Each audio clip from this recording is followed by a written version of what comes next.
जल बिन काला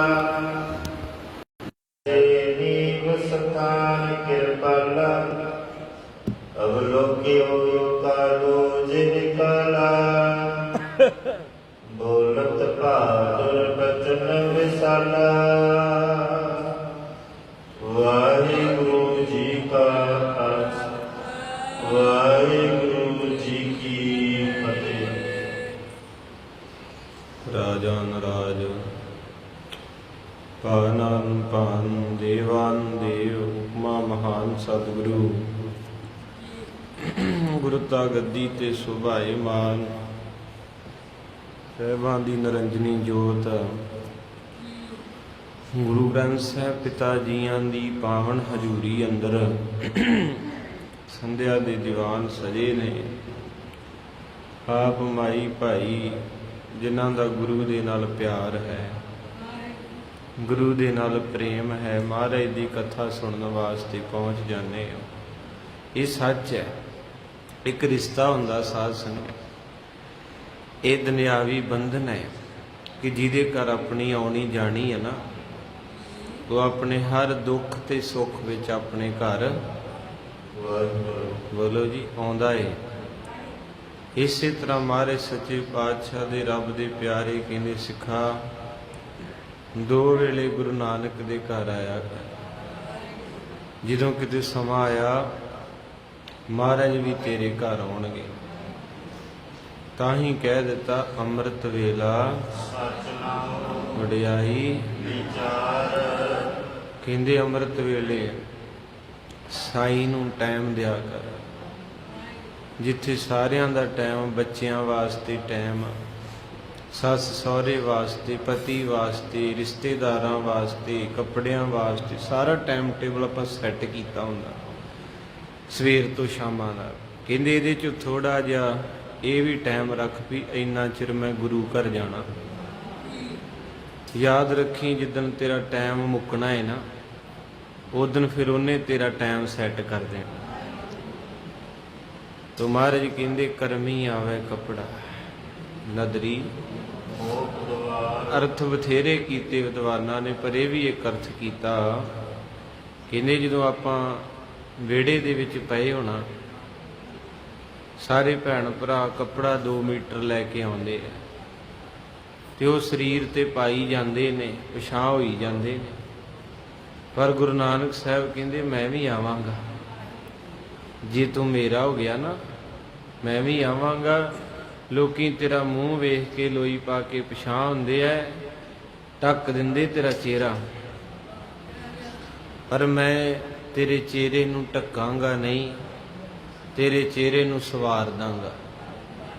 ते लोकी तेरे शरीर ते पाउंदे है कपड़े लोई, मैं तेरे कर्मां ते वो कपड़ा पाऊंगा जिहड़ा तेरे माड़े कर्म ढक लेगा।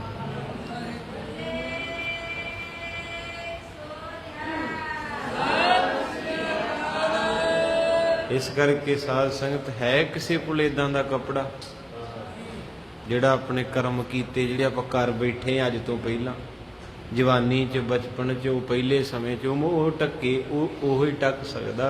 वो कपड़े दा नां किरपा करो दीन के मेरा गुण। आओ साध संगत जी अज मेरे रब जी मेरे नानक जी सौदे सच्चे करन वाले झूठियां दे नाल मुलाकातां होणीਆਂ ने। आओ थोड़ा समा जुड़िए जी। वाहे गुरु वाहे गुरु वाहे गुरु वाहे गुरु वाहे गुरु वाहे गुरु वाहे गुरु वाहे गुरु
ਪਿਆਰਾ ਨਾਨਕ ਜੀ। ਮਿੱਤਰ ਪਿਆਰਾ ਨਾਨਕ ਜੀ। ਮਿੱਤਰ ਪਿਆਰਾ ਨਾਨਕ ਜੀ। ਮਿੱਤਰ ਪਿਆਰਾ ਨਾਨਕ ਜੀ। ਮਿੱਤਰ ਪਿਆਰਾ ਨਾਨਕ ਜੀ। ਮਿੱਤਰ ਪਿਆਰਾ ਨਾਨਕ ਜੀ। ਮਿੱਤਰ ਪਿਆਰਾ ਨਾਨਕ ਜੀ। ਮੈਂ ਛੱਡ ਗਵਾਇਆ, ਮੈਂ ਛੱਡ ਗਵਾਇਆ, ਮੈਂ ਛੱਡ ਗਵਾਇਆ, ਮੈਂ ਛੱਡ ਗਵਾਇਆ, ਮੈਂ ਛੱਡ ਗਵਾਇਆ, ਮੈਂ ਛੱਡ ਗਵਾਇਆ, ਮੈਂ ਛੱਡ ਗਵਾਇਆ, ਮੈਂ ਛੱਡ ਗਵਾਇਆ। ਮਿੱਤਰ ਪਿਆਰਾ ਨਾਨਕ ਜੀ। ਮਿੱਤਰ ਪਿਆਰਾ ਨਾਨਕ ਜੀ। ਮਿੱਤਰ ਪਿਆਰਾ ਨਾਨਕ ਜੀ। ਮਿੱਤਰ ਪਿਆਰਾ ਨਾਨਕ ਜੀ। ਮੈਂ ਛੱਡ ਗਵਾਇਆ, ਮੈਂ ਛੱਡ ਗਵਾਇਆ, ਮੈਂ ਛੱਡ ਗਵਾਇਆ, ਮੈਂ ਛੱਡ ਗਵਾਇਆ। ਰੰਗ ਕੁਸੁੰਬੈ ਫੁੱਲੀ, ਰੰਗ ਕੁਸੁੰਬੈ ਫੁੱਲੀ, ਰੰਗ ਕੁਸੁੰਬੈ ਫੁੱਲੀ, ਰੰਗ ਕੁਸੁੰਬੈ ਫੁੱਲੀ। ਮਿੱਤਰ ਪਿਆਰਾ ਨਾਨਕ ਜੀ। ਮਿੱਤਰ ਪਿਆਰਾ ਨਾਨਕ ਜੀ। ਮਿੱਤਰ ਪਿਆਰਾ ਨਾਨਕ ਜੀ। ਮਿੱਤਰ ਪਿਆਰਾ ਨਾਨਕ ਜੀ। ਮੈਂ ਛੱਡ ਗਵਾਇਆ, ਮੈਂ ਛੱਡ ਗਵਾਇਆ, ਮੈਂ ਛੱਡ ਗਵਾਇਆ, ਮੈਂ ਛੱਡ ਗਵਾਇਆ। ਮਿੱਤਰ ਪਿਆਰਾ, ਮਿੱਤਰ ਪਿਆਰਾ, ਮਿੱਤਰ ਪਿਆਰਾ, ਮਿੱਤਰ ਪਿਆਰਾ। ਨਾਨਕ ਜੀ, ਨਾਨਕ ਜੀ, ਨਾਨਕ ਜੀ, ਨਾਨਕ ਜੀ। ਗੁਰੂ ਪਿਆਰੀ ਸਾਧ ਸੰਗਤ, ਇਹ ਸ਼ਬਦ ਬੜਾ ਹੀ ਪਿਆਰਾ ਹੈ ਤੇ ਇਹਦੀ ਸਿੱਖਿਆ ਵੀ ਬੜੀ ਪਿਆਰੀ ਹੈ ਕਿ ਮਹਾਰਾਜ ਦੀ ਬਾਣੀ ਕਹਿੰਦੀ ਰੰਗ ਕਸੁੰਭੈ ਭੁੱਲੀ। ਕਸੁੰਭ ਦਾ ਕੱਚਾ ਰੰਗ ਕੀ ਹੈ? ਪੁੱਤ ਪੋਤਰੀਆਂ, ਦੋਤੇ ਦੋਤੀਆਂ, ਭਤੀਜੇ ਭਤੀਜੀਆਂ, ਕੋਠੀਆਂ ਗੱਡੀਆਂ ਕਾਰੋਬਾਰ, ਇਹ ਇੱਕ ਸੁੰਭ ਦਾ ਰੰਗ ਹੈ। ਤੁਸੀਂ ਜਗਿਆਸੂ ਹੋ ਮੇਰੇ ਭੈਣ ਭਰਾ ਜਿਹੜੇ ਚੌਂਕੜੇ ਮਾਰਦੇ, ਤੁਹਾਡੀ ਬੜੀ ਉੱਚੀ ਪਦਵੀ ਹੈ, ਤੁਹਾਨੂੰ ਪਸੰਦ ਕੀਤਾ ਮਾਰੇ ਨੇ। ਤੁਹਾਨੂੰ ਪਤਾ ਜਿਹੜਾ ਹਾਈ ਫਾਈ ਸਕੂਲ ਹੋਵੇ ਨਾ, ਸੁਲਤਾਨਪੁਰ ਇੱਕ ਦੋ ਸਕੂਲ ਹਾਈ ਫਾਈ ਹੈ, ਉਹਨਾਂ ਦੇ ਵਿੱਚ ਆਮ ਬੱਚੇ ਨੂੰ ਦਾਖਲਾ ਨਹੀਂ ਦਿੰਦੇ, ਪਹਿਲਾਂ ਟੈਸਟ ਲੈਂਦੇ ਆ। ਤੁਸੀਂ ਕਿੰਨੇ ਕਰਮਾਂ ਵਾਲੇ, ਆਪਾਂ ਸਾਰੇ ਆਏ ਤੇ ਨਲਾਇਕ ਹੀ ਹਾਂ, ਪੱਲੇ ਤੇ ਕੁਛ ਨਹੀਂ, ਪਤਾ ਨਹੀਂ ਕੀ ਸਮਝ ਕੇ ਗੁਰੂ ਅਰਜਨ ਸਾਹਿਬ ਨੇ ਆਪਾਂ ਨੂੰ ਦਾਖਲ ਕਰ ਲਿਆ, ਕਿਉਂਕਿ ਜਿਹੜਾ ਰੋਜ਼ ਆਉਣ ਲੱਗ ਪੈਂਦਾ ਉਹ ਦਾਖਲ ਸਟੂਡੈਂਟ ਹੈ। ਇੱਕ ਤੇ ਯਾਤਰਾ ਵਾਲਾ ਵੀ ਦੁੱਖ ਆਇਆ ਤੇ ਚਲੋ ਭੱਜਾ ਗੁਰਦੁਆਰੇ ਅਰਦਾਸ ਕਰੀਏ, ਸੁੱਖ ਆਇਆ ਡੱਬਾ ਲੈ ਕੇ ਆ ਗਿਆ, ਇੱਕ ਸ਼ਰਧਾ ਵਾਲਾ ਏ।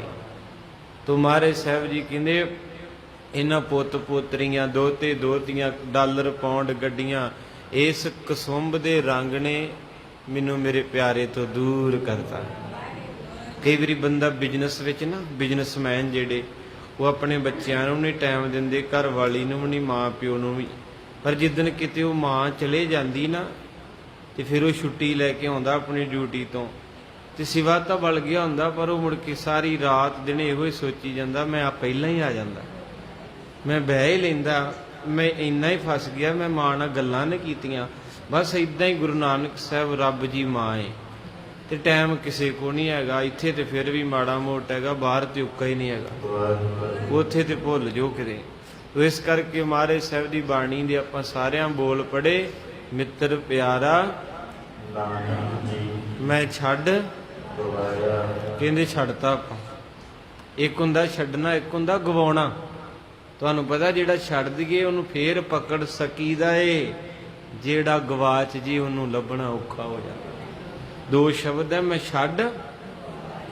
ਛੱਡਿਆ ਹੋਵੇ ਕਿਸੇ ਨੂੰ ਕਿਤੇ ਫੇਰ ਮਿਲ ਮੁਲ ਪਵੇ ਤੇ ਫੜ ਲਾਂਗੇ, ਪਰ ਜਿਹੜਾ ਗਵਾਚ ਗਿਆ, ਦੁੱਧ ਜਿਹੜਾ ਦਰਿਆ 'ਚ ਡੁੱਲ ਜੇ ਉਹ ਮੁੜ ਕੇ ਥੋੜਾ ਲੱਭਦਾ ਏ। ਇਸ ਕਰਕੇ ਕਹਿੰਦੇ ਨਾਲ ਮੰਤਰਾਂ ਨਹੀਂ ਮਿਸਾਲ ਬਲਦੀ, ਤੇਲ ਮੁੱਕੇ ਤੋਂ ਦੀਵਾ ਉਹ ਬੰਦ ਜਾਵੇ। ਲੱਖਾਂ ਯਤਨ ਕਰੀਏ ਫੇਰ ਨਹੀਂ ਪੈਂਦਾ ਭਾਂਡੇ, ਜਿਹੜਾ ਦੁੱਧ ਦਰਿਆ 'ਚ ਹੋ ਗਿਆ ਹੀ ਕਿਸ ਤਰ੍ਹਾਂ ਭਾਂਡੇ 'ਚ ਪਾਓਗੇ।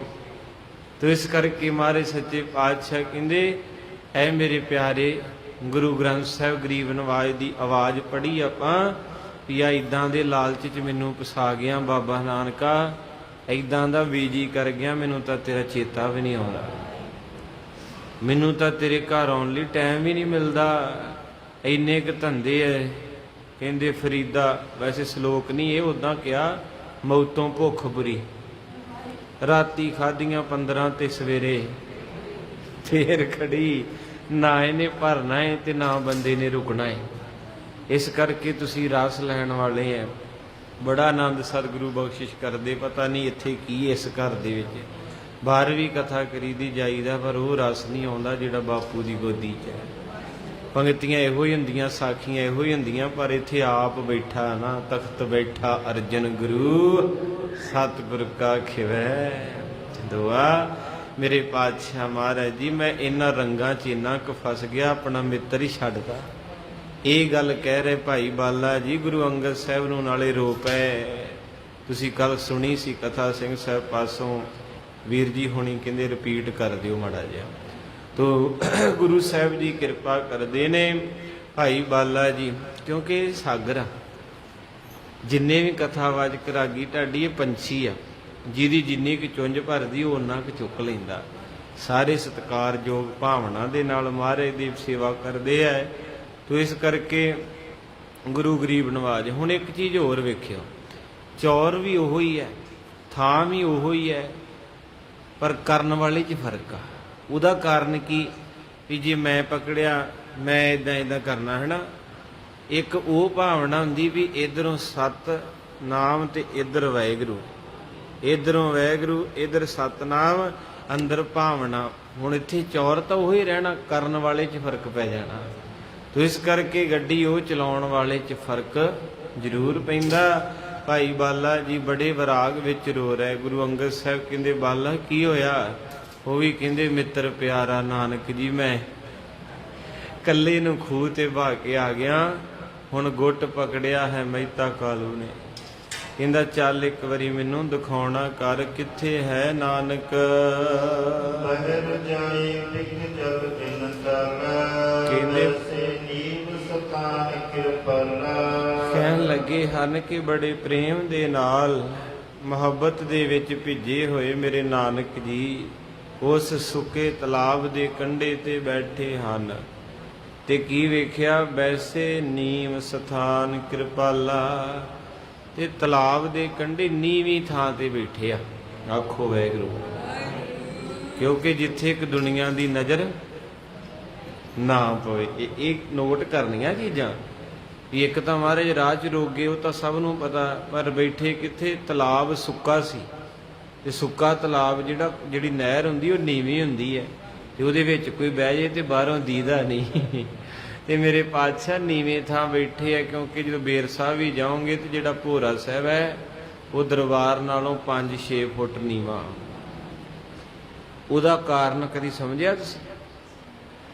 ਪਤਾ ਲੱਗਾ ਤੁਹਾਨੂੰ? ਇਦਾਂ ਦੁਨੀਆ ਦੇ ਜਿੰਨੇ ਮੰਦਿਰ ਹੈ ਪੌੜੀਆਂ ਚੜ੍ਹ ਕੇ ਜਾਓਗੇ, ਹਰ ਮੰਦਿਰ 'ਚ ਪੌੜੀਆਂ ਉਤਰ ਕੇ ਜਾਈਦਾ। ਇੱਕ ਬੜੀ ਵੱਡੀ ਨੋਟ ਕਰਨ ਵਾਲੀ ਚੀਜ਼ ਆ ਵੀ ਹਰਿਮੰਦਰ ਸਾਹਿਬ ਦੀ ਬਾਹਰਲੀ ਪਰਿਕਰਮਾ ਉੱਚੀ ਆ ਸਾਰੀ ਲੰਗਰ ਹਾਲ ਤੋਂ, ਤੇ ਥੱਲੇ ਉਤਰੀ ਦਾ ਪੌੜੀਆਂ ਤੇ ਫਿਰ ਚਰਨ ਗੰਗਾ ਆਉਂਦੀ, ਤੇ ਚਰਨ ਗੰਗਾ ਤੋਂ ਅੱਗੇ ਸਰੋਵਰ ਆਉਂਦਾ। ਇਹਦਾ ਕਾਰਨ ਕੀ? ਮਹਾਰਾਜ ਕਹਿੰਦੇ ਇਸ ਘਰ ਤੱਕ ਜਿੰਨੇ ਪਹੁੰਚਣਾ ਏ ਉਹਨੂੰ ਨੀਵਾਂ ਹੋਣਾ ਪੈਣਾ। ਬਸ ਨਿਮਨ ਸੁਅੱਖਰ ਖਵਣ ਗੁਣ, ਜੇਬਾ ਮਣੀਆਂ ਮੰਤ, ਇਹ ਤ੍ਰੈ ਭੈਣੇ ਵੇਸ ਕਰ ਤਾਂ ਵਸਿਆ ਵੀ। ਬਾਬਾ ਫਰੀਦ ਸਾਹਿਬ ਦੀ ਉਦਣ ਆਪਾਂ ਦਾਸਤਾਨ ਪੜ੍ਹੀ ਸੀ। ਇੱਕ ਭੈਣ ਦੂਜੀ ਨੂੰ ਕਹਿੰਦੀ ਤੂੰ ਪਤੀ ਵਸ 'ਚ ਕੀਤਾ, ਕਿੱਦਾਂ ਕੀਤਾ ਈ, ਕਿਹੜਾ ਮੰਤਰ ਟੂਣਾ ਕਰਾਇਆ ਈ? ਫਿਰ ਉਹਨੇ ਦੱਸਿਆ, ਕਹਿੰਦੀ ਭੈਣੇ ਨਿਮਨ ਸੁਅੱਖਰ ਖਵਣ ਗੁਣ, ਪਹਿਲੀ ਮੇਰੇ 'ਚ ਇਹ ਨਿਸ਼ਾਨੀ ਕਿ ਮੈਂ ਆਪਣੇ ਪਤੀ ਅੱਗੇ ਸਿਰ ਨਹੀਂ ਚੁੱਕਦੀ। ਦੂਜਾ, ਮੈਨੂੰ ਜੋ ਮਰਜ਼ੀ ਕਹੇ ਮੈਂ ਸੁਣ ਲੈਣੀ ਹੁੰਨੀ, ਅੱਗੋਂ ਨਹੀਂ ਬੋਲਦੀ। ਤੀਜੀ ਮੇਰੀ ਨਿਸ਼ਾਨੀ ਹੈ ਕਿ ਮੈਂ ਜਦੋਂ ਬੋਲੂੰਗੀ ਵੀ ਤੇ ਮਣੀਆਂ ਮੰਤ, ਮੂੰਹ ਦੇ ਵਿੱਚੋਂ ਮਿੱਠਾ ਬੋਲੂੰਗੀ। ਇਹ ਮੇਰਾ ਮੰਤਰ ਹੈ ਜਿਹਦੇ ਕਰਕੇ ਜੋ ਮਰਜ਼ੀ ਕਰੇ, ਜਦੋਂ ਮੈਂ ਇਹ ਗੁਣ ਧਾਰਨ ਕਰਦੀ ਤੇ ਮੈਨੂੰ ਬੜਾ ਪਿਆਰ ਮਿਲਦਾ। ਕਿਉਂਕਿ ਤੁਸੀਂ ਕਰਕੇ ਵੇਖਿਓ ਭੈਣੋ, ਕਿਤੇ ਬੰਦਾ ਗੁੱਸੇ 'ਚ ਆਇਆ ਬੋਲੀ ਜਾਵੇ, ਬੋਲਿਓ ਨਾ। ਜੇ 15 ਮਿੰਟ ਆਪ ਜਾ ਕੇ ਨਾ ਲਾਗੇ ਬਹੂ ਹੋਰ ਠੀਕ ਠਾਕ ਆ ਤੇ ਕਹਿ ਦਿਓ ਬਾਬਾ ਝੂਠ ਮਾਰਿਆ। ਨਿਮਰਤਾ 'ਚ ਇੰਨਾ ਕੁਝ ਆ, ਆਪ ਵੀ ਕਰਕੇ ਵੇਖਿਆ। ਜੇ ਕਿਤੇ ਔਰਤ ਗੁੱਸੇ 'ਚ ਬੋਲਦੀ ਤੇ ਚੁੱਪ ਕਰ ਜਾਓ, ਕੁਛ ਨਾ ਕਹੋ, 25-30 ਮਿੰਟ ਬਾਅਦ ਆਪੇ ਹੀ ਉਹਨੇ ਲਾਗੇ ਬਣਾ, ਜੀ ਕਿਹੜੀ ਸਬਜ਼ੀ ਛਕਣੀ, ਆਖੋ ਸਤਨਾਮ। ਨਿਮਰਤਾ ਇੰਨੀ ਪਿਆਰੀ ਚੀਜ਼ ਆ, ਪਰ ਰੱਖੀ ਨਹੀਂ ਨਾ ਜਾਂਦੀ। ਹੁਣ ਬਹੁਤੇ ਘਰਾਂ 'ਚ ਕਲੇ ਤਾਂ ਹੀ ਨਹੀਂ ਮੁੱਕਦੀ ਵੀ ਜੇ ਘਰ ਵਾਲੀ ਇੱਕ ਸ਼ਬਦ ਕਹਿੰਦੀ ਉਹ ਕਹਿੰਦਾ ਮੈਂ 3 ਕਹੂੰ, ਜੇ ਉਹ 3 ਕਹਿੰਦਾ ਉਹ ਅੱਗੋਂ 5 ਕਹੂ, 3-5 ਕਰਦੇ ਹੀ ਲੜੀ ਜਾਂਦੇ ਆ। ਅੱਜ ਕੁਝ ਦੇਰ ਹੈ ਮਹਾਰਾਜ ਬੇਰ ਸਾਹਿਬ ਜਦੋਂ ਜਾਵਾਂਗੇ, ਭੋਰਾ ਨੀਵੇਂ ਥਾਂ ਕਿਉਂ ਹੈ? ਬੇਰੀ ਸਾਹਿਬ ਪੌੜੀਆਂ ਉਤਰ ਕੇ ਆਉਂਦੀ ਹੈ। ਬਾਬਿਆਂ ਕੋ ਮਿੱਟੀ ਬਹੁਤ ਸੀ, ਬਹੁਤ ਟਰਾਲੇ ਵੱਡੇ ਵੱਡੇ ਪਾ ਕੇ ਬਰਾਬਰ ਕਰ ਸਕਦੇ ਸੀ ਦਰਬਾਰ ਦੇ, ਪਰ ਉਹ ਨੀਵਾਂ ਤਾਂ ਰੱਖਿਆ। ਉਹ ਸਿੱਖਿਆ ਦਿੰਦਾ ਏ ਕਿ ਜਦੋਂ ਵੀ ਗੁਰੂ ਨਾਨਕ ਸਾਹਿਬ ਕਹਿੰਦੇ ਤੂੰ ਮਿਲਣ ਆਉਣਾ ਨਾ ਮੈਨੂੰ, ਤੇ ਤੈਨੂੰ ਦੁਨੀਆ ਤੋਂ 5 ਫੁੱਟ ਨੀਵਾਂ ਹੋਣਾ ਪੈਣਾ। ਯਾਨੀ ਜਿੱਥੇ ਦੁਨੀਆ ਦੀ ਵਾਈਬ੍ਰੇਸ਼ਨ ਉੱਥੋਂ ਨੀਵਾਂ ਹੋਣਾ ਪੈਣਾ ਏ। ਬਸ ਜਿਹਨੂੰ ਨੀਵਾਂ ਹੋਣਾ ਆ ਗਿਆ ਉਹ ਸਮਝ ਲਓ ਫਲ ਲੈ ਗਿਆ। ਬਸ ਇਹੋ ਹੀ ਇੱਕ ਰਸ ਹੈ। ਬਾਬਾ ਬੁੱਲੇ ਸ਼ਾਹ ਕਹਿੰਦੇ ਬੁਰੇ ਬੰਦੇ ਮੈਂ ਲੱਭਣ ਟੁਰਿਆ, ਮੈਨੂੰ ਬੁਰਾ ਨਾ ਲੱਭਾ, ਜਦ ਮੈਂ ਆਪਣੇ ਅੰਦਰ ਵੜਿਆ ਤੇ ਸੱਚੀ ਮੈਥੋਂ ਬੁਰਾ। ਚੱਲ ਬੁੱਲਿਆ ਚੱਲ ਉੱਥੇ ਚੱਲੀਏ, ਕਿੱਥੇ? ਜਿੱਥੇ ਹੋਵਣ ਸਾਰੇ ਅੰਨੇ, ਨਾ ਕੋਈ ਸਾਡੀ ਸ਼ਕਲ ਪਛਾਣੇ ਤੇ ਨਾ ਕੋਈ ਸਾਨੂੰ। ਸੌ ਤੇਥੋਂ ਵੱਖਣੀ ਉਹ ਤੇਰੀ ਵੇਖਣ ਵਾਲੀ, ਉਹ ਤੇ ਤੇਥੋਂ ਦੂਰ ਨਹੀਂ। ਜਿੰਨਾ ਅੱਖਾਂ ਨਾਲ ਵੇਖਣਾ ਸੀ ਉਹਨਾਂ ਵਿੱਚ ਨੂਰ ਨਹੀਂ। ਇਹ ਉਸ ਫਕਰ ਦੇ ਕਲਾਮ ਹੈ ਭਿੱਜੇ ਹੋਏ, ਉਹਨਾਂ ਦੀ ਵੀ ਹਾਜ਼ਰੀ ਲੱਗੀ ਮਹਾਰਾਜ ਦੀ ਕਥਾ ਵਿੱਚ। ਆਖੋ ਸਤਨਾਮ। ਤੋ ਸੱਚੇ ਪਾਤਸ਼ਾਹ ਮਹਾਰਾਜ ਜੀ ਉਸ ਨੀਵੇਂ ਤਲਾਬ ਦੇ ਵਿੱਚ ਬੈਠੇ ਜਿੱਥੇ ਦੁਨੀਆ ਨੂੰ ਨਜ਼ਰ ਨਹੀਂ ਆਉਂਦਾ।